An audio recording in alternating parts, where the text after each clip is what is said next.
السلام عليكم ورحمة الله وبركاته. متابعينا في الرحمن سنتر، أهلا وسهلا بكم. الكاسات من الحاجات اللي بتهم كل عروسة، وعشان الرحمن سنتر بيهتم باللي بيهم العروسة جاب تشكيلة كاسات روعة، تشكيلة كاسات كبيرة جدا. يعني مش هنمدح في نفسنا كتير، بس هقولك إن أنت من المستحيلات، يعني هيبقى صعب إن أنت تلاقي تشكيلة كاسات زي ديت في مكان واحد. مكان يفتح لك مثلا على سبيل المثال أكتر من 80 شكل مصري، اللي هو بيبدأ من 75 جنيه لحد 120 جنيه. طب ممكن حد يجي يقول لي طب ما في كاسات ب 50 جنيه وب 60 جنيه.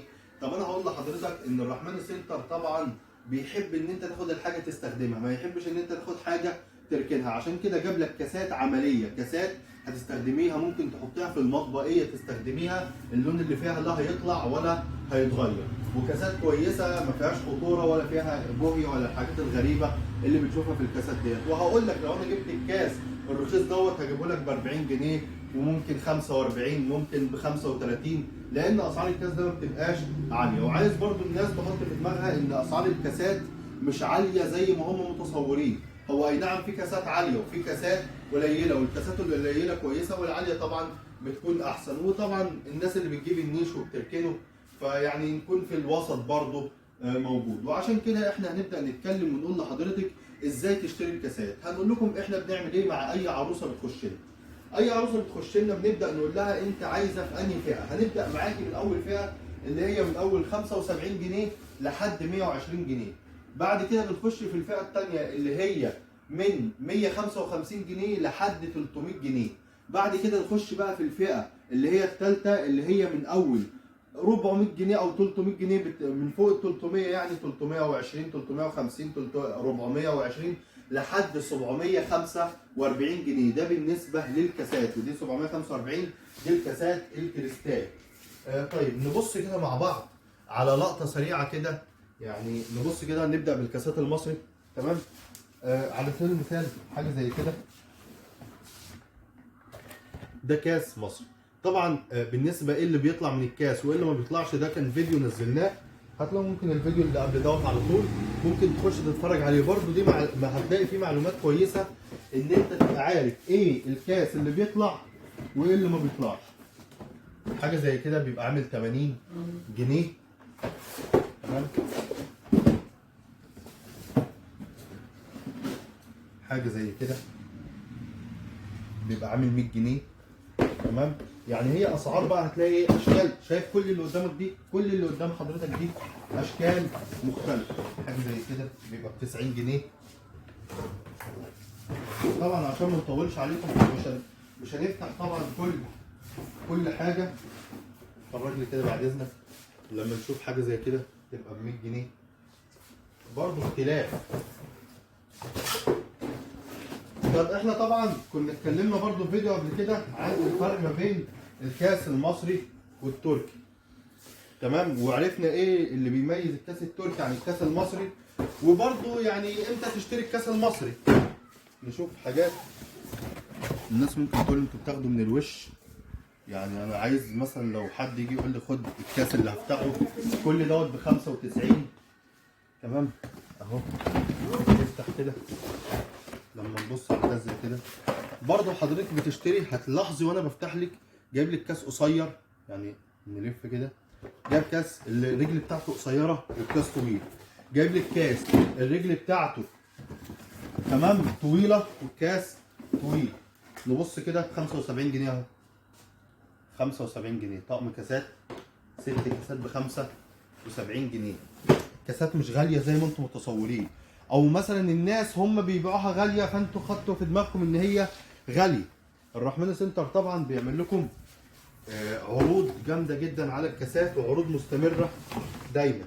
الكاس ده بيبقى المقطع من فوق، شايف كاس مقطع، كاس مصري مقطع ب 115 جنيه.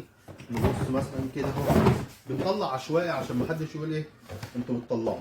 ده بيبقى شبه التاني سنه، بس مثلا بيبقى واخد ايه خط ده. خدوا بالكم برضو من الحاجات دي، كنا اتكلمنا عنها في فيديوهات عن الكاس ده بيبقى غالي ازاي، الكاس ده رخيص ازاي. تمام. وطبعا من اسباب ان الكاس يبقى رخيص ان هو بيتباع في الرحمن سنتر. تمام. ان هو بيتباع في الرحمن سنتر ده سبب رئيسي ان الكاس يبقى رخيص. ليه؟ لان الرحمن سنتر دايما كاسات ايه؟ حرق. شوف ده كاس البومه. تمام. شويه كاسات طبعا مش عايزين نطول عليكم في المصري لان لسه في تركي ولسه في ايه؟ تركي عالي وتركي وسط وتركي خفيف. ممكن نفتح ده. كل الكلام اللي انا بفتحه ده كله مفيش حاجه فيهم عدت ال 120 جنيه. يعني مفيش حاجه، يعني لحد دلوقتي ما فتحتش ابو 120 جنيه. كل اللي بفتحه دوت 90 85 80 75. تمام. ده كل اللي اتفتح معايا. اطقم كاسات دي هتستخدميها هتحطها في النيش شكلها جميل، حطيتها في المطبخ هتسد معاكي وتشيل شغل. نخش على اللي بعديه. لو بصينا كده على اللي بعديه، هو طبعا يعني ده بيبقى كاس تركي.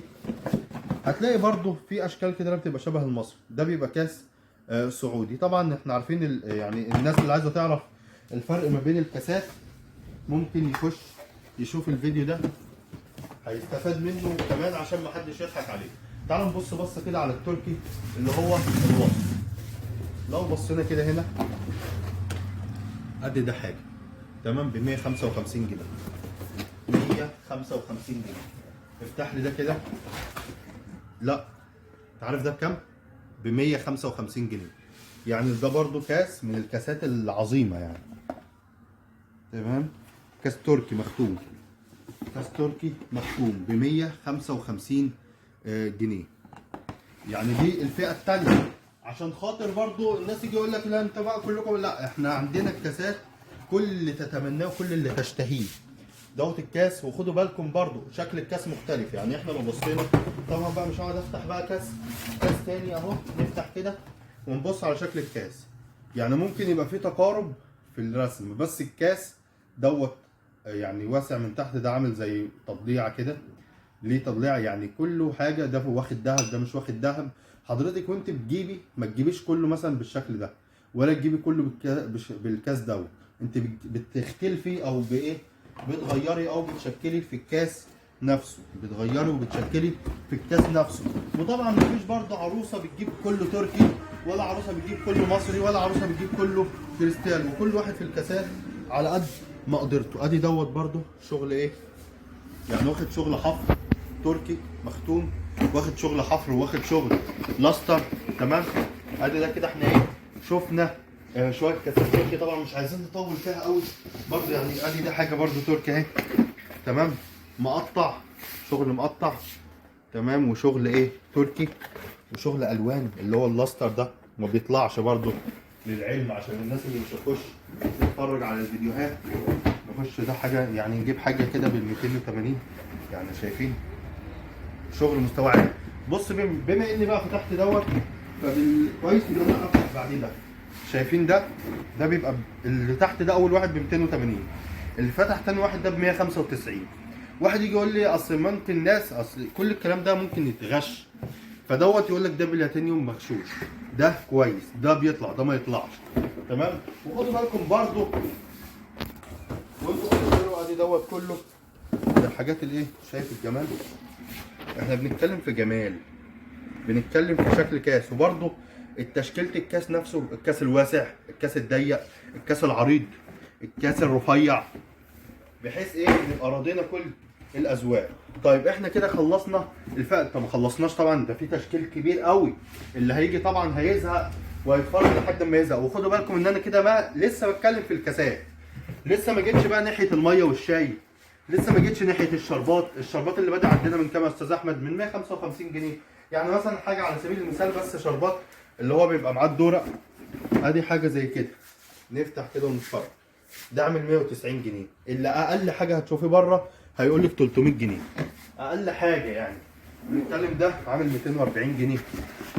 كام؟ 13 قطعه. 6 شوب، 6 كوبايه شاي والدورق الجديد. خدي بالك ان ده الدورق هو القاروره ده هو اللي نازل جديد. لو اتكلمنا برضو في شربات ده انا مش بفرج شربات. طبعا الشربات بيمشي عليه اللي بيمشي على الكاس المصري. يعني فئه قليله، فئه وسط، بعد كده فئه عاليه. تمام. الشربات طبعا بيبدا من 155 جنيه لحد 1300 جنيه. من كام؟ من 155 لحد 1300 جنيه.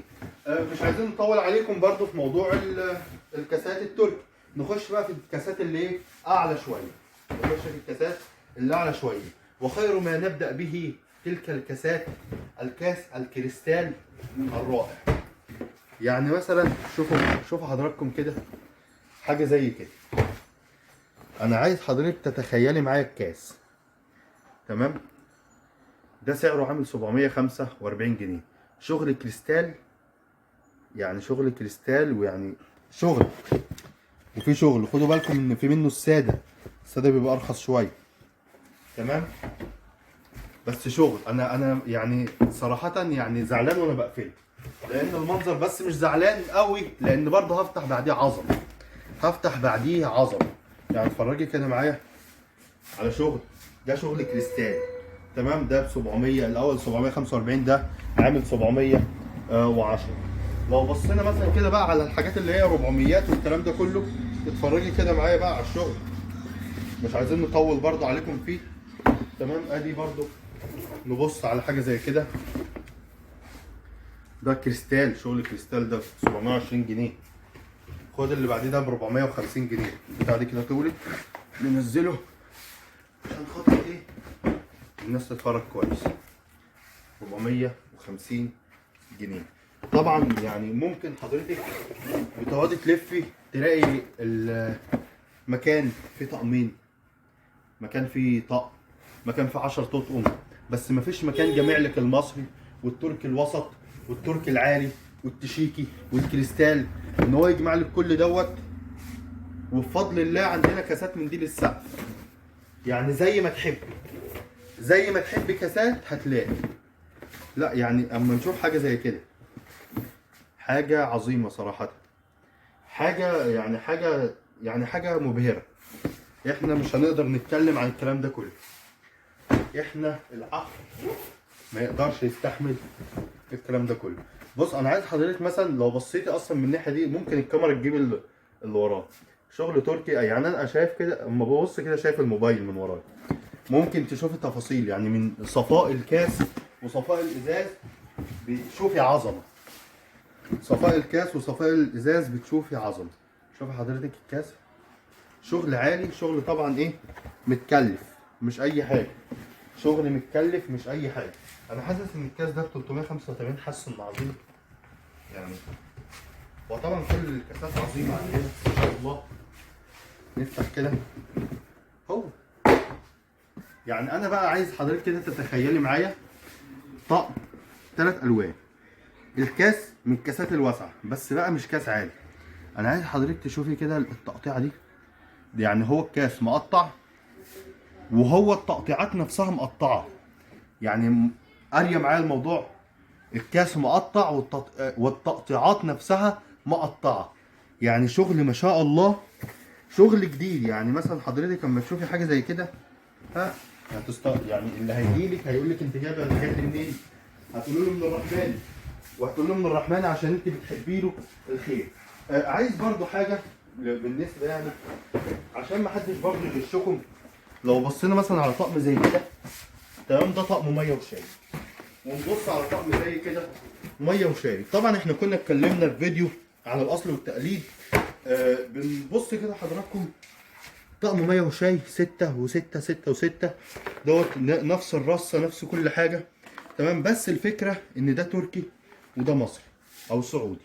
ده بيبقى عامل 160 جنيه، وده سعره عامل 235 جنيه. ممكن حضرتك مش شايفه دوت خالص، ابيع لك دوت على اساس ان هو ايه الغالي. ممكن حضرتك دوت اقوم جاي رافعه لك في السما واقول لك ده مختوم ولا مش مختوم. حضرتك بتاخدي الطقم دوت هيأدي الغرض وهيبقى ممتاز معاكي، وده برضه هيبقى ممتاز، وكل واحد على حسب مقدرته. وطبعا الميزه عندنا هنا في الرحمن ان انت ممكن تلاقي ان الشكل الجوده العاليه، ونفس الشكل تلاقي منه الجوده القليله. وبكده هتكوني جمعتي ما بين كل حاجه، تكوني جمعتي ما بين الشكل والجوده، وكمان محدش ضحك عليك او اداكي حاجه باعلى من سعرها. انا عايز اقول لحضراتكم ان في طقم زي ده بالظبط كده ب 340 جنيه، دوت عامل 215. طقم طبعا في منه الازرق وفي منه الاسود وفي منه الاحمر وفي منه الموف، بس احنا مش عايزين نطول عليكم. ديت كده كانت عينه بسيطه من الكاسات، واحنا شفنا بس طقمين ميه وشاي لحد السقف. بقول لكم يعني انا بقول لكم لحد السقف. ممكن نجيب لهم برضو الحاجات بما ان هي مفتوحه. هنشوف مثلا طقم الشربات العظيم الجميل، تمام. هنشوف مثلا طقم اللي هو بتاع الوان الطيف. هنشوف الطقم دوت يعني شغل ما شاء الله، شغل عظيم صراحه. يعني شايف الدرع ده، شايف الفض بتاعه، شايف يعني احترافيه في الاداء. لو بصينا برضو ار سي ار، ار سي ار، ار سي ار، ميه وشاي بوهيم. الواحد عايز يشرب ميه عشان يتكلم. كريستال اهو كمان. فبفضل الله العروسه اللي هتيجي هنا هتاخد حاجتها وهتكون مطمنه ان هي بتشتري الاصل اصلي والمستورد مستورد. وطبعا طولنا عليكم فاسفين الاطاله، بس انت كده عرفتي ازاي تشتري الكاسات، ان انت بتقسميها لفئات: مصري، تركي وسط، تركي عالي. وشكرا لحسن متابعتكم عشان مش قادر اتكلم.